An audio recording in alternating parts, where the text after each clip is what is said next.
que hoje Ele quer nos levar a viver o mais profundo dEle, a entrar no mais íntimo, no secreto, conhecer mais a Ele. E nada melhor do que conhecer mais a Ele do que viver a Tua Palavra, ler a Tua Palavra, meditar na Tua Palavra. Cada vez mais Ele se revela a nós através da Tua Palavra. E se você tiver um coração sensível a Deus e passar a amar essa palavra, como sendo a palavra de Deus, Ele vai se revelar a você. E de uma forma muito simples. Muito simples. É uma palavra assim no seu coração. É um versículo, é uma passagem, é uma memória que Ele traz daquilo que Ele fez com você. E aí Ele vai se revelando a você. Você vai se enchendo, se enchendo, se enchendo. E depois você transborda. Viver o Evangelho é isso, é se encher e se transbordar. Eu não quero esvaziar de mim para entregar a vocês. Eu quero transbordar do meu interior e que vocês sejam alimentados por aquilo que Deus tem feito através de mim como instrumento e que você seja transbordado para que outras pessoas também possam ser cheios. Amém? Vamos orar. Senhor Deus e Pai, eu quero Te agradecer, Pai, por esse momento, Senhor. A Tua presença é real aqui, Pai. E que se o Senhor quisesse acabar agora o culto, nós seríamos já abençoados, Pai. Mas, Senhor, eu sei que o Senhor tem mais a oferecer, mais a dar a cada um que queira receber, Pai. Então, Senhor, que o nosso coração seja um terreno fértil, Deus. Que a Tua palavra encontre, Deus, um terreno fértil no nosso coração. E que germine, Pai, e transborde dentro de nós. Senhor Deus, vem com a Tua graça, Pai. Que a partir de agora não seja mais eu, e sim o Teu Espírito Santo tocando os corações. Porque nós sabemos que eu poderia passar aqui horas e horas falando e não convencendo ninguém. Mas só uma palavra usada pelo Teu Espírito Santo transforma as vidas. E aquilo que o Senhor fez em mim, o Senhor vai fazer cada vez mais naquele que crê e que quer conhecer mais de Ti, Pai. Deus, derrama uma fome e uma sede pela Tua palavra e pela Tua presença, Pai. Faz-nos entender, Pai, que a fome e a sede por Ti abrem portas dos céus. E o relacionamento cada vez mais se aprofunda em Ti, Pai. Em nome de Jesus. Amém, amém e amém. Glória a Deus. Amém. Eu quero fazer uma reflexão antes de ir diretamente à palavra. Que assim, eu sou alguém que é muito curioso sobre histórias da vida das pessoas, sobre a linguagem, sobre as culturas e principalmente sobre a mente humana. E quando eu estava preparando essa palavra, o Senhor colocou no meu coração um pensamento, uma reflexão. Vamos imaginar que eu vou contar para vocês que eu comprei um gato, um animal de estimação. E esse gato, o nome dele é, não sei, diz o nome de um gato, Afonso. Gato Afonso. E Afonso não é nome de gato, mas gato Afonso. Então, esse gato eu peguei ele novinho, comprei, e ele dorme comigo, ele faz tudo comigo. Ele é como eu virei um pai de pet. O gatinho Afonso, eu converso com o gatinho Afonso. Fica imaginando. Conversando com o gatinho Afonso. Quando eu chego, quando ele quer sair, ele fica batendo na porta para sair e tudo. Um gatinho. Quem gosta de gato sabe como é o gato, né? Você está chegando, ele ronrona para você. Você, não, gatinho. Ele gosta de você. Se ele encontrar um animal, uma barata, alguma coisa, ele bota na sua cama, né? Quem tem gato sabe. Se ele colocar uma baratinha na sua cama é porque ele gosta de você. Ou a cabeça de um rato. Ninguém sabe, né? Depende do tamanho. Então, cada um colocou... Eu falando do gato Afonso, cada um teve na sua mente um tipo de gato. Talvez você viu um gato branco. Aqueles gato peça, aqueles bem fofinho, bonito. Cada um teve na sua mente, veio à sua mente um tipo de gato. Se eu disser a você que o gato que eu tenho é aquele gato, sabe aquele gato antialérgico que é bem não tem pelo nenhum, que parece um velhinho, pronto. O gato Afonso era esse gato. Quem aqui pensou em um gato daquele jeito? Ninguém, né? Todo mundo pensou em um gatinho. Porque a nossa mente, ela trabalha dessa forma. Quando a gente conta algo, eu relato alguma coisa que é possível como um gato, que todo mundo conhece um gato, a nossa mente trabalha em associar aquilo que a gente está falando para algo real. Se ninguém conhecesse um gato, eu falasse, eu tenho um gato, ninguém ia falar assim, e daí? Ninguém conhecendo o gato. Mas quando eu falo que eu tenho um gato, todo mundo tem uma visão de um gato que já viu na rua, ou que já teve, ou um tio já teve. E isso é muito natural e a nossa mente trabalha dessa forma, porque ela busca racionalizar, ela busca entender aquilo que a gente está falando. A nossa mente trabalha dessa forma.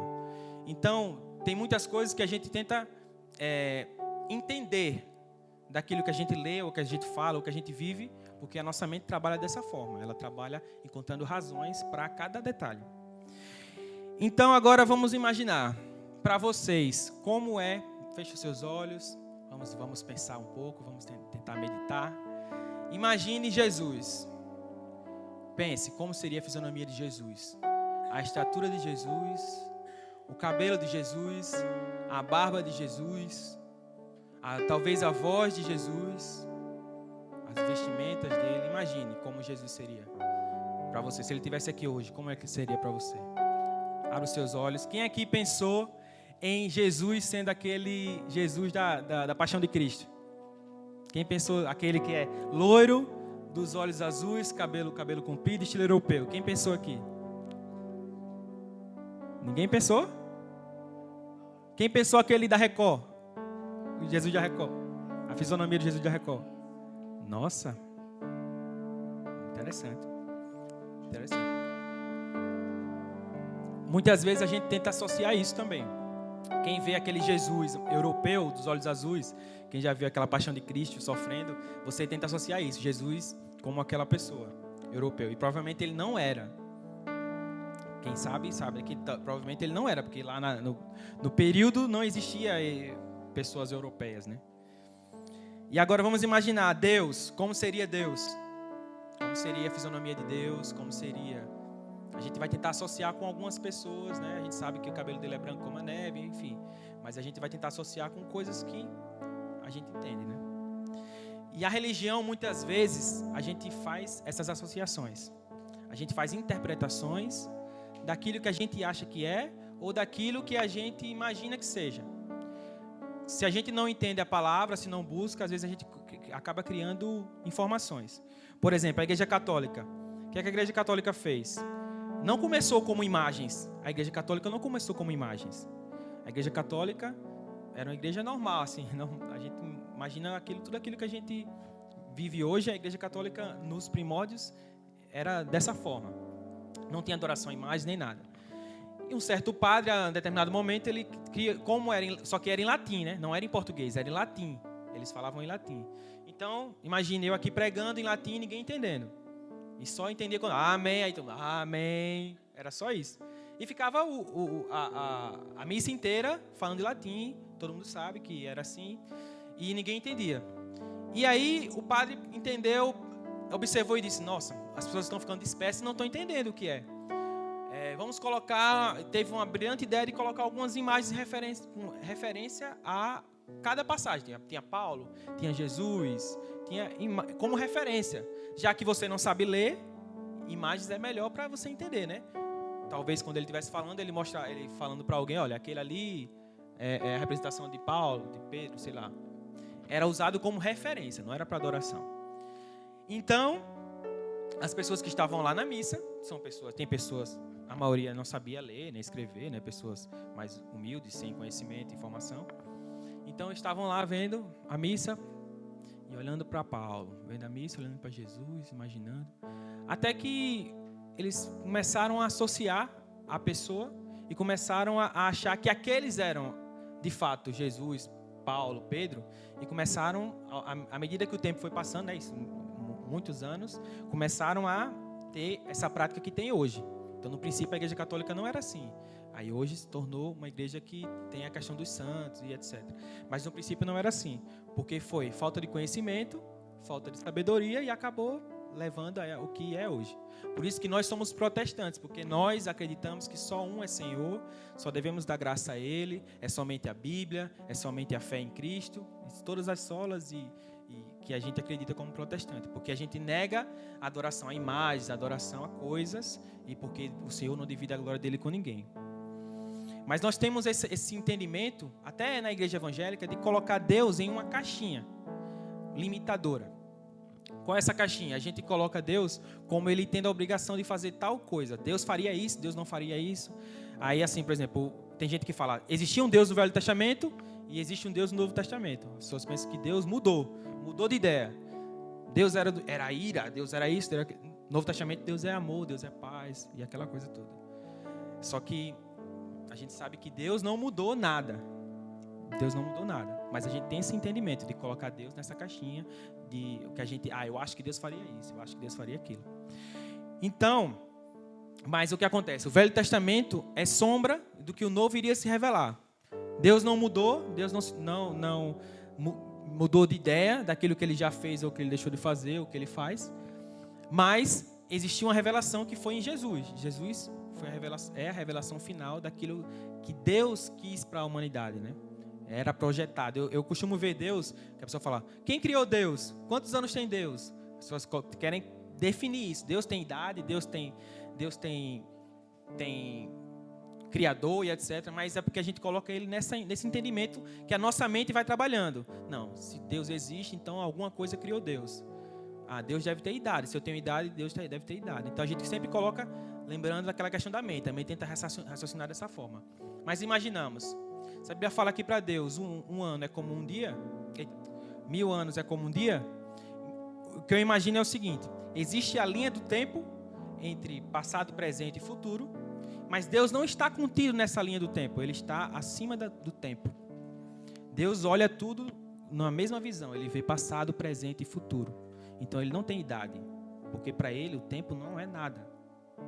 O tempo ele vê o tempo como sendo um só momento para Deus. Então um ateu já perguntou para mim, então por que precisou Jesus morrer se ele já sabia do começo, do meio e do fim? É porque exatamente, ele sabia do começo, do meio e do fim. A resposta é essa. Ele sabia tudo o que iria acontecer, ele sabe tudo o que vai acontecer. Então, ele vendo todo o processo da humanidade e amando a nós, como Jesus, entregou Jesus e etc. Ele sabe o final, tanto Apocalipse conta o final da história, né? A gente serve a um Deus que já contou o início, o meio e o final. Ele já disse, olha, o final é isso. E a gente às vezes fica julgando, né? Será que é? Será que é? Mas ele está falando, olha, o final. A religião cristã, a Bíblia, é a única religião que ela coloca ela mesma à prova. A Bíblia fala assim, se Jesus não ressuscitou dos mortos, a nossa fé é vã. Então, se existir um ateu ou um cientista, alguém que prove que Jesus não existiu e que ele não ressuscitou dos mortos, encontrar lá a alçada de Jesus, todos nós deixamos de ser crentes, cristãos e acreditando na Bíblia. Está lançado, tenta encontrar aí uma resposta. Tenta descobrir que Jesus não morreu, que Jesus não existiu. Prove que a gente abandona a fé, abandona tudo. Não existe religião nenhuma. Você sabia que no budismo, se você disser que os deuses budistas ou qualquer outra religião falar que ele não existe, ele vai virar para você e falar, tanto faz. Mas seu Deus não existe, tanto faz. Não importa, eles não precisam provar e não existe importância para isso. Porque eles acreditam religiões como o budismo, acreditam na reencarnação, que morre e vai até, você tem noção, a religião budista você vai morrendo e reencarnando, morrendo e reencarnando, morrendo e reencarnando, até não existir mais nada. Você vai morrendo, evoluindo até nada. É isso. Então, para ele não importa se existe ou não, ele sabe que no final é nada. Mas nós que cremos no Senhor, que confiamos na sua palavra como verdade, a palavra de Deus, nós sabemos que o final é só o começo, né? Aleluia. E então,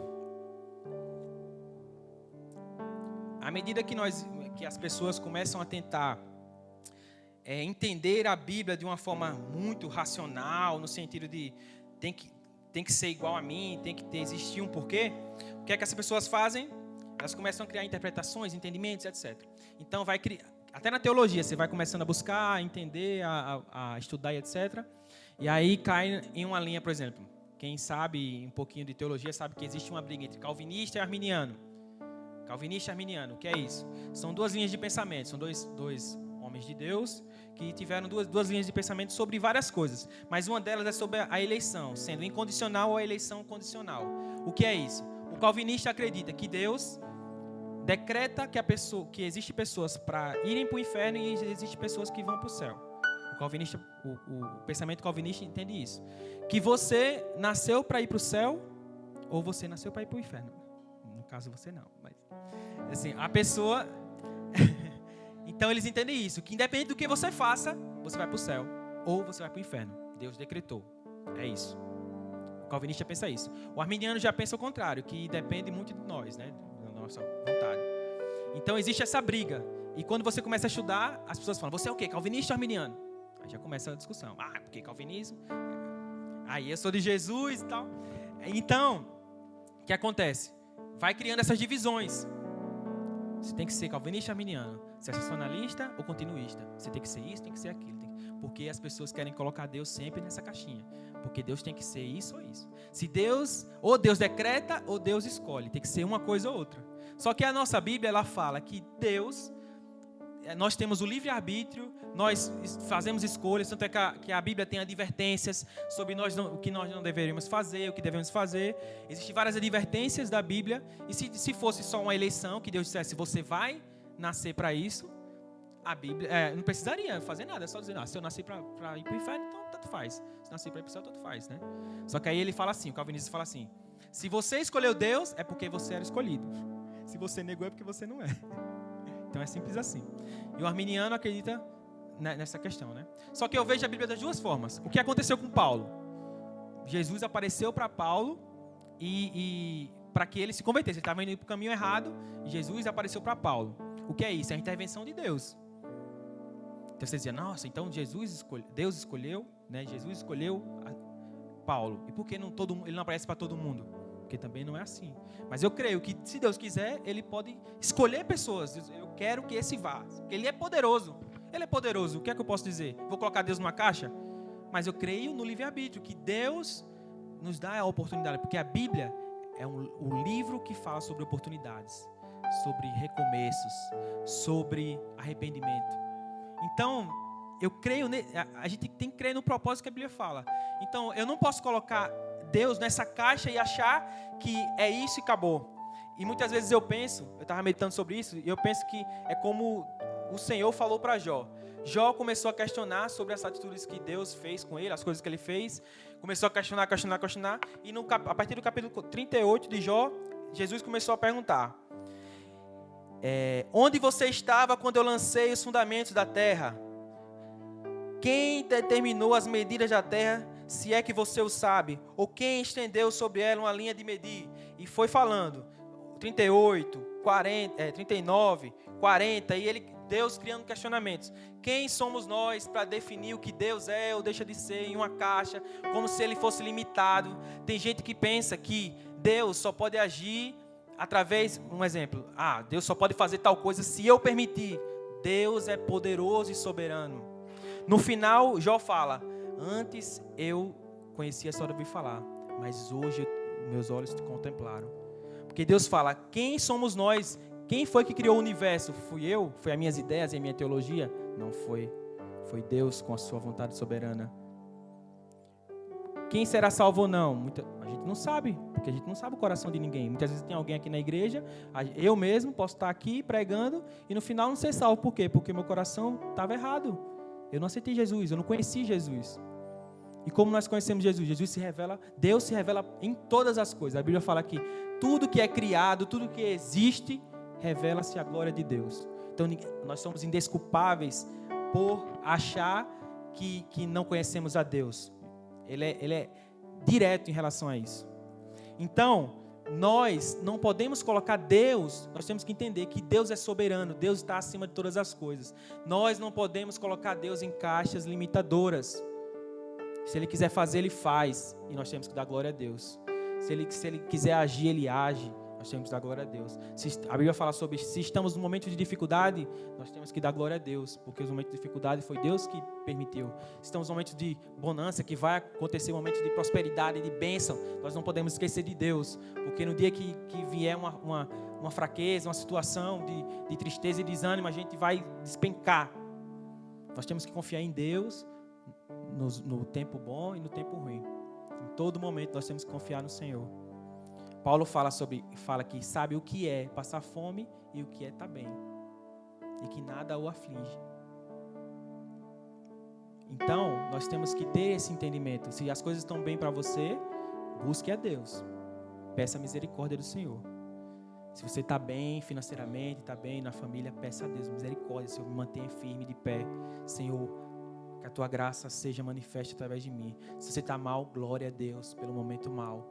Porque amanhã a glória será maior e a graça e a felicidade daquilo, quando a gente passa pelo processo, passa pela dificuldade, será muito maior, e você vai olhar para trás, vai ver aquilo que passou e dizer: glória a Deus que aqui estou, cresci.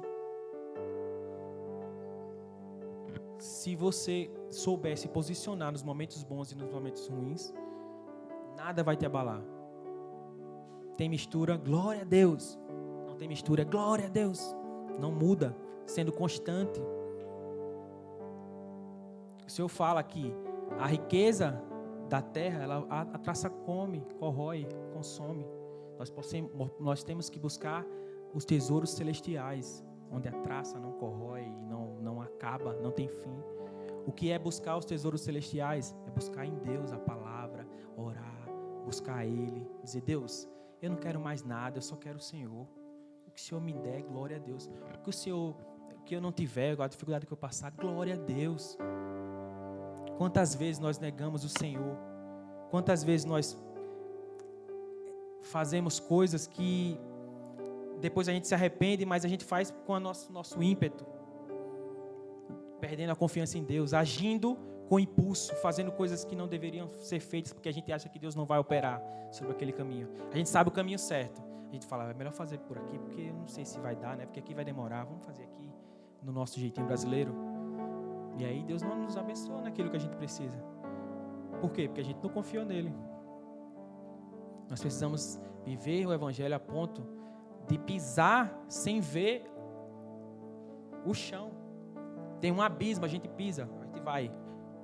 Morrer é Cristo, viver é lucro. Vai, o abismo. A confiança em Deus, a fé. A fé é o quê? Firme fundamento das coisas que não se vê. A gente quer só ver.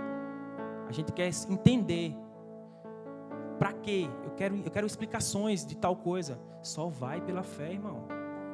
Quantas vezes Deus fala no nosso coração: não faz isso. A gente fala: será que foi Deus? Será? Tá estranho isso aí, não sei. Talvez seja da minha cabeça. Mas quando é para fazer a coisa errada, vai embora. Mas aí vem será que é Deus? Será que Deus está falando comigo? Deus, se for, puxa meu pé 3 vezes. Né? Quer colocar uma situação para que não vá no caminho que a gente sabe que tem que ir. É engraçado que todo mundo sabe o que deve fazer, mas ninguém faz o que deve fazer. Quantas vezes a gente vê quarta e domingo, todos os cultos, o pastor falando, em todo lugar, falando: faça isso, não faça aquilo, faça isso, não faça aquilo. Se você fizer isso, você vai ter uma vida abençoada, próspera. Fala sempre: faça isso, faça isso. Mas a gente, na segunda, a gente fala: o pastor falou aquilo, mas vamos fazer outra coisa. Tantas vezes.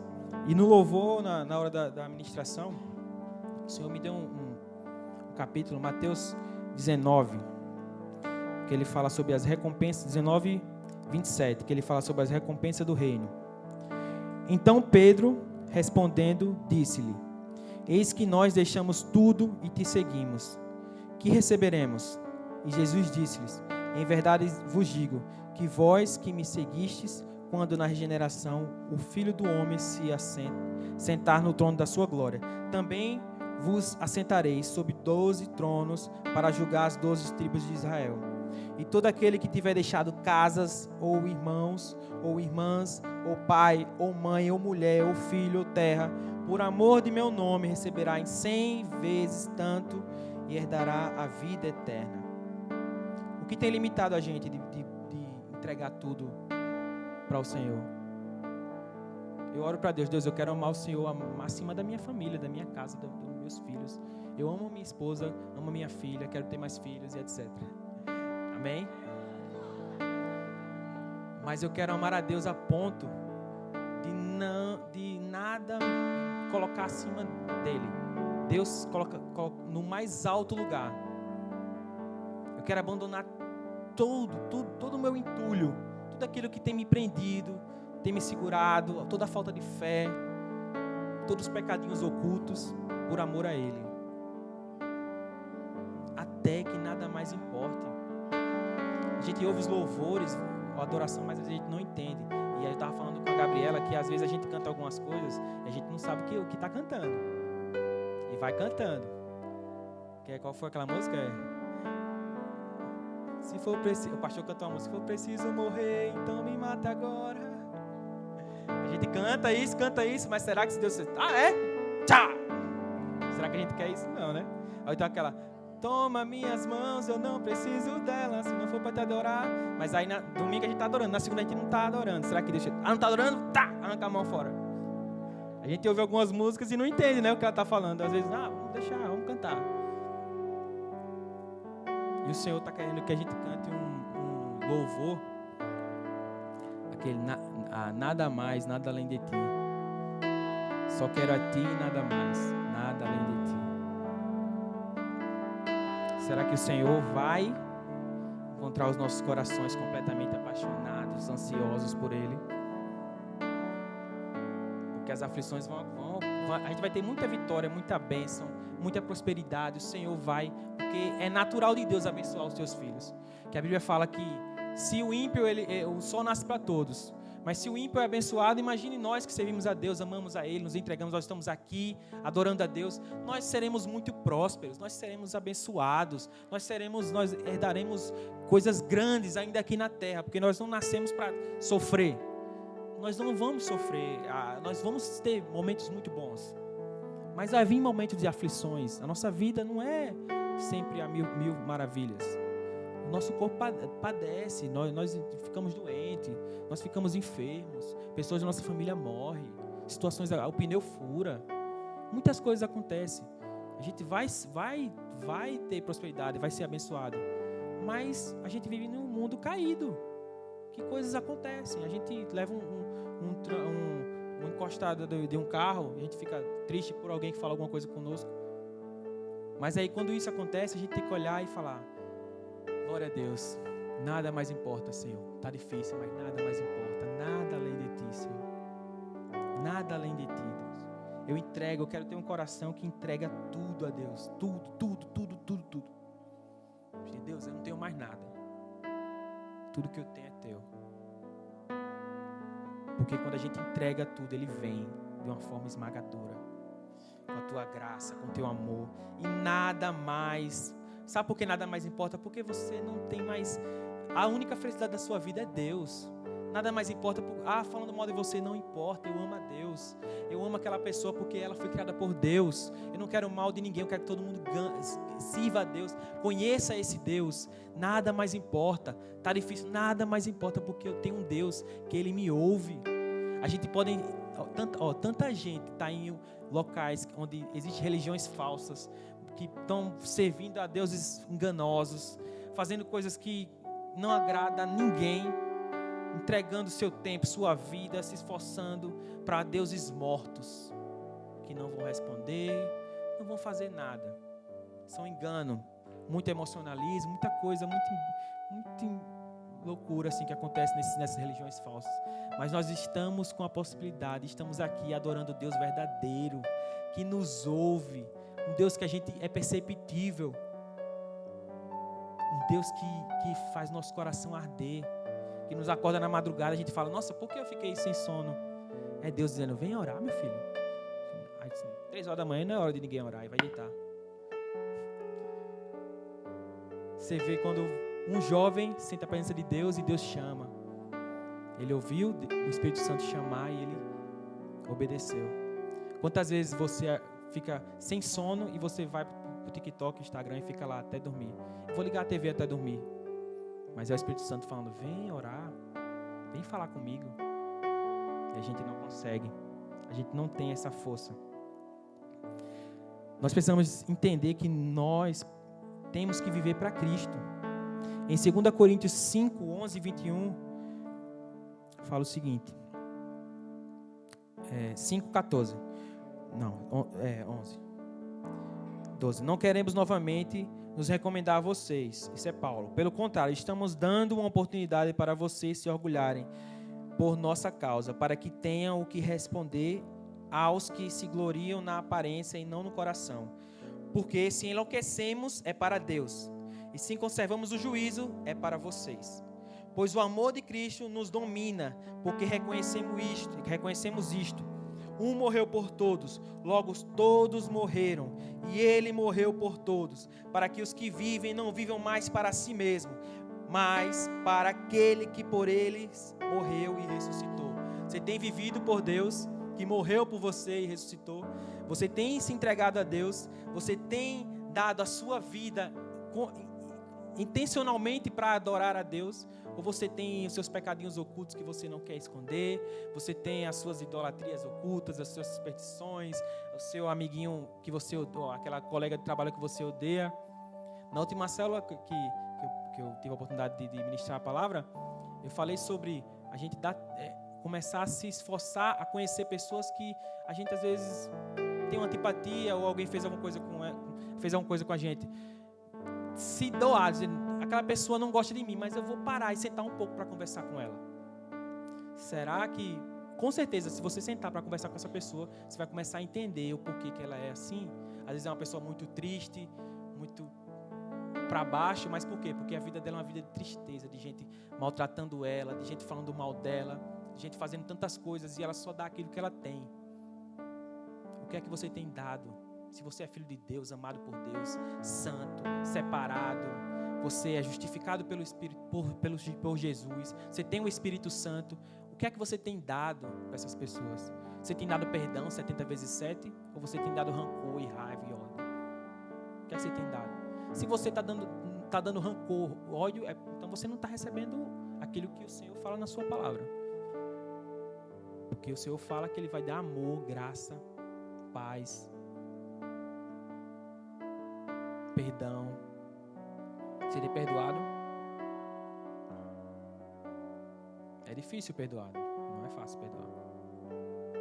Recomendo vocês começarem pelas pessoas mais fáceis de perdoar, para depois você começar a criar coragem.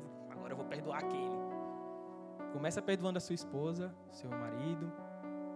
Muitas vezes aconteceu na minha vida que eu discuti com a minha esposa, a gente brigou por alguma coisa e a gente foi dormir com raiva da outra e no outro dia eu esquecia o que é que eu estava com raiva.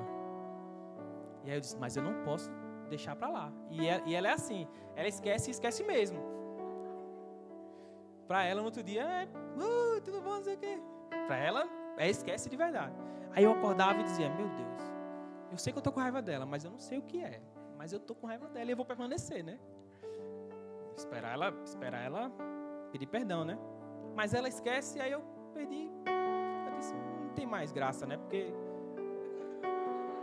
não tem mais graça. A pessoa está normal, assim, não acredito que ela está olhando desse jeito para mim. Oi, amor, não sei o quê. Do jeito que ela é. Não acredito, você não sabe o que fez no verão passado. Muitas vezes aconteceu isso. Mas à medida que isso foi acontecendo, eu fui entendendo que muitas vezes a gente vai guardando rancor e raiva daquilo que a gente nem lembra o que é. Ou nem faz mais falta, nem a gente não sente mais aquele sentimento que fez, que a gente sentiu naquele período, naquele tempo. A pessoa falou mal de você, mas você nem lembra nem o que ela falou, mas você continua com raiva da pessoa. Então, gente, se a gente parar para pensar, existem muitas pessoas que a gente nem fala, que a gente está com raiva de uma coisa que a gente não lembra. E isso é verdade. Isso é verdade. Então, o seu esposo e a sua esposa, eles são o seu preparatório. Quem é casado, começa a se preparar com eles. Você vai treinando com eles, perdoando eles todos os dias, todo momento. Vai perdoando. Porque senão você vai criar um inimigo na sua casa. Você vai perdoando, vai perdoando. Aí depois que você começar a perdoar bastante, você diz, deixa. Aí, você vai começar a perdoar a pessoa de fora. Você começa a perdoar o seu esposo, né?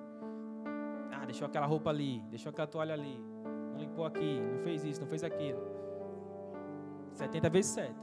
Vai perdoando o esposo. Aí quando você se sentir preparado, agora sou uma mulher que perdoa muito, um homem que tem todo o perdão. Aí você começa a ir para aquelas pessoas que, aos poucos, né? Vai subindo degrau. Até chegar um momento que você vai... Aquela pessoa que você achou que era o mais difícil, vai ser o mais fácil de você perdoar. Um certo dia eu estava orando, e aí o Senhor me colocou no meu coração para eu perdoar todo mundo, que eu até pedi perdão, mas... Porque o que é que eu fazia? Eu falava, eu já perdoei tal pessoa. Aquela pessoa não faz, eu não sinto mais nada com ela. Eu sinto que eu quero o melhor para ela, mas eu não tinha falado para a pessoa. Eu falava para todo mundo, mas não falei para a pessoa. E aí eu comecei a mandar mensagem para todo mundo. Explicando o porquê que eu fiquei chateado e o porquê que eu perdoava. Todo mundo.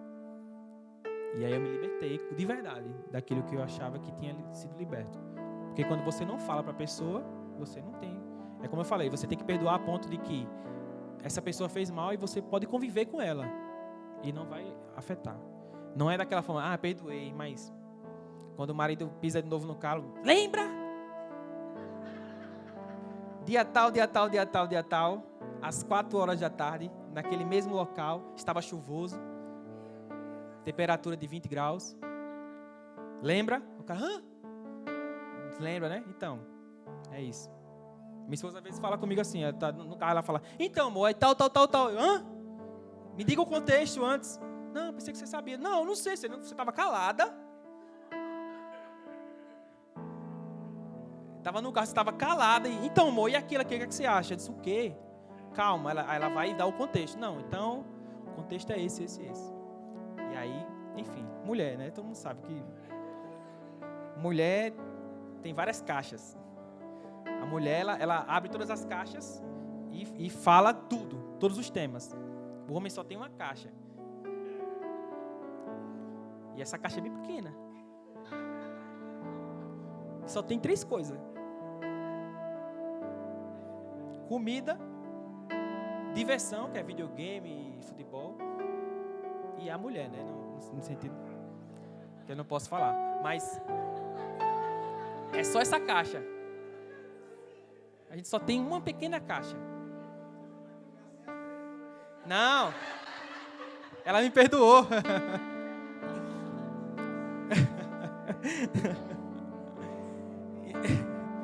Então, para finalizar, eu quero só trazer um relato, um testemunho sobre uma situação que aconteceu. Uma pessoa falou comigo recentemente, contou um pouco do seu testemunho, de por que ela saiu da igreja. Essa pessoa falou o seguinte, que ela era viciada, ela era dependente química, né? E aí ela foi para um centro de reabilitação que era um cristão, né? Esse centro foi lá e foi tratada, enfim, se curou. E aí começou a congregar na igreja. E ela tinha todo aquele processo, discipulado e etc.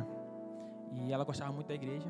Só que em certo momento ela ficou sabendo que o pessoal da igreja, os líderes, o pastor e algumas pessoas da patotinha, ela colocava apelido nela. Chamava ela de drogadinha. A drogadinha fez isso, a drogadinha fez aquilo. E ela falou para mim o nome da igreja. Que bom que eu não conheço. Ela falou, Vitor, eu saí da igreja depois que eu descobri isso. Porque isso não se brinca. E eu abri meu coração para essas pessoas. Eu abri meu coração para esses líderes, para esses pastores. Eles sabiam a minha história, as minhas fraquezas. E eles zombaram de mim. Então, ela saiu da igreja e se entregou para outra religião. E hoje ela ama essa religião, então a gente sabe que é engano. Mas ela se sentiu acolhida nessa religião. Ela se sentiu amada nessa religião. Como eu falei, uma religião enganosa, de um Deus falso. Ela sentiu. E aí, eu fiquei um dia orando e chorando, assim, falando com Deus, por que, Senhor? Uma pessoa tão boa, que poderia... Ela é uma pessoa muito boa essa pessoa. Mas ela está no engano. E como eu vou chegar nessa pessoa, sendo que ela foi ferida por uma pessoa que era igual a mim? Muitas vezes, né? Ela conhece da Bíblia e tudo, mas ela fala, Vitor, eu não quero isso para mim. Eu amo a minha religião, eu quero viver a minha religião e é isso, aquilo, outro. Eu disse, meu Deus, quantas pessoas têm saído das igrejas feridas, maltratadas, caluniadas, desprezadas, porque nós não conseguimos ser aquilo que Jesus mandou a gente ser. Porque ao invés de refrear a nossa língua, a gente tem tratado as pessoas como sendo apenas números. A gente fala assim, entrou tantas pessoas na igreja, tenho mil membros, mas quantos membros saíram da igreja? Quantas pessoas você perdeu? Muitas igrejas têm 1.000 membros, mas sai 500, 600, 800, 2.000. E quando sai é desse jeito. Sai destruído, desenganado. E para você converter uma pessoa que foi desenganada pela religião, é muito difícil. Muito, muito difícil. É melhor evangelizar para uma pessoa que não conhece nada, que você vai ensinando de passo a passo. Então, a Bíblia é essa, do que você virar para a pessoa e falar, então, Jesus é amor. Ele disse, eu sei. Jesus morreu por você, eu sei. Fala até o capítulo para você, tal. Como assim? Aí conta a história. Você... então, irmão, é isso. Então, não tem mais o que falar, né? E Tiago 1:26 fala o seguinte. Tiago 1:22. Sejam praticantes da palavra e não somente ouvintes, enganando a vocês mesmos. 26. Se alguém supõe ser religioso, mas não refreia a sua língua, está enganando a si mesmo, e a sua religião é vã. Temos que parar de ser pessoas irresponsáveis, pessoas que falam mal das pessoas nas costas, que tratam mal as pessoas, pessoas que não praticam a palavra, sabem o que tem que fazer, mas não faz. Porque a gente está levando muitas pessoas para o inferno. E a gente vai tomar conta de cada vida.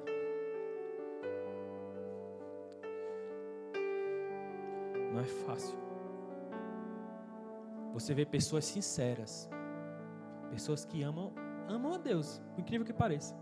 Eu conheço pessoas de outras religiões que falam que o desejo do coração deles é fazer a vontade de Deus. Vira para você e fala.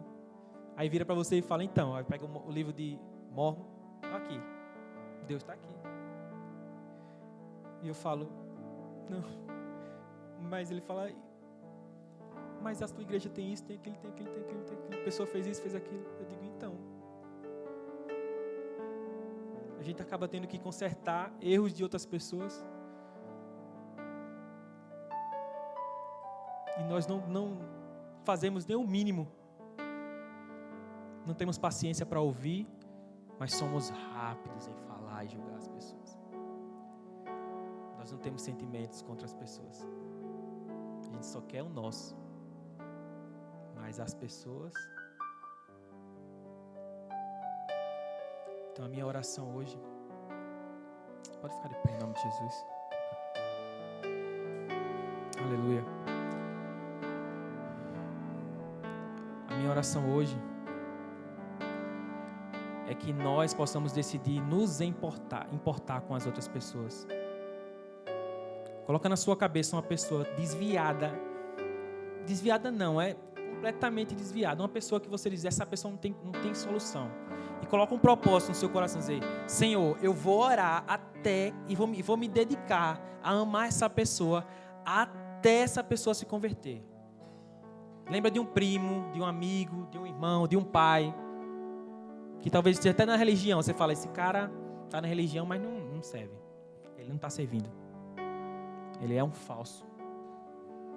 E coloca no seu coração essa pessoa. Faça esse propósito com Deus. De Deus, eu quero colocar a vida de tal pessoa nas minhas orações. Eu vou orar sem cessar até essa pessoa se converter. Eu quero fazer a minha parte. Se eu conseguir passar a minha vida inteira e conseguir ser usado para essa pessoa, para que essa pessoa aceite Jesus e volte para o Senhor, tudo na minha vida vai valer a pena, se essa pessoa se converteu. Pensa naquela pessoa que está no topo da sua lista de que você tem que perdoar, a mais difícil, e diz: essa pessoa eu vou orar. Primeiro eu vou perdoar, mas depois eu vou orar sem cessar, amar a Ele como mais do que a mim mesmo. Eu vou orar e pedir: Deus, eu vou ligar para essa pessoa, vou conversar com ela e vou mandar mensagem. Eu vou ser essa pessoa que vai mudar a história de vida dessa pessoa. Eu tenho colocado no meu coração algumas pessoas bem difíceis. Essa moça é uma delas. Eu tenho orado por ela. E eu creio, como uma vez no meu primeiro emprego tinha um ateu, eu orei por ele, ainda oro por ele. Não sei nem para onde ele está. Mas eu falei para ele, eu disse para ele, eu profetizei na vida dele, eu disse: ele morava junto com uma menina, dizendo que ia casar. Eu disse: ele não queria casar no religioso porque ele era ateu. Aí eu falei: você um dia vai casar no altar, na igreja. Um pastor vai abençoar o seu casamento. Ele ria de mim, eu disse: um pastor vai abençoar o seu casamento. Porque tem alguém que vai estar orando por você. Eu coloquei ele nas minhas orações. Isso há 10 anos atrás. Eu tenho orado ainda. Não sei nem onde está. Mas eu oro para ele, que ele seja abençoado. Mas eu também oro por essa moça, como outras pessoas. Mas essa moça eu coloquei no meu coração. Porque eu tomei como eu. Eu disse: eu fiz isso com ela. A minha religião fez isso com ela. Os meus iguais, os meus irmãos. Não é aquele pastor. Não, eu fiz isso. Porque Adão pecou, éramos nós. Jesus veio e nos redimiu, também somos nós. Então não é ele, somos nós. Amém. Feche seus olhos. Aleluia. Senhor Deus, muito obrigado, Pai, por esse momento, Pai. Que possamos nos importar e nos interessar, Pai, pelas vidas. Senhor, nos dá um coração intencional e sensível ao Teu falar, Pai. Um coração, Pai, que Te ouve. Um coração que se importa com as pessoas, Pai. Nós temos corações inconformados, Senhor. Que não sejamos mais inertes, Pai, inconstantes, odiadores, pessoas que são odiadas pelas outras, mas não porque carrega o nome, não porque carrega Teu nome, Pai, mas porque carregam religiosidade, carregam preconceito, Senhor. Adoradores de si mesmo, Pai. Fariseus, Senhor. Senhor, que possamos ser aquelas primeiras as pessoas que irão entregar a sua vida em favor daqueles perdidos, Pai. Entregar o seu sono e a sua madrugada. Entregar os seus pensamentos, os seus perdões, por amor a essas vidas perdidas, Pai.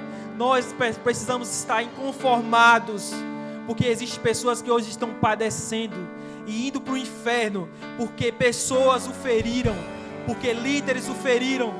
Deus, que possamos entregar-se verdadeiramente para essas pessoas, Pai. E que não sejamos nós, e sim o Teu Espírito Santo trabalhando no coração dessas pessoas, Pai. Aleluia. Que as pessoas não vejam nós, aleluia, mas que vejam o corpo, que vejam a igreja, que não seja fulano ou ciclano, mas um povo eleito, santo, seguidores de Cristo, mensageiros da palavra de reconciliação. A palavra de reconciliação é que o Senhor morreu, ressuscitou e hoje está à direita do Pai. E o Senhor um dia voltará para buscar a tua igreja. E quem serão aqueles que estarão diante do Cordeiro? Quem serão aqueles que irão permanecer? Quem serão aqueles que irão se doar? Que não seja apenas um dia, uma noite e um momento, e que seja todos os dias da nossa vida. Que possamos nos entregar incessantemente por amor a Ele. que Ele se entregou por nós, morreu em nosso lugar. Nós merecíamos a morte, mas Ele nos deu vida, e vida com abundância.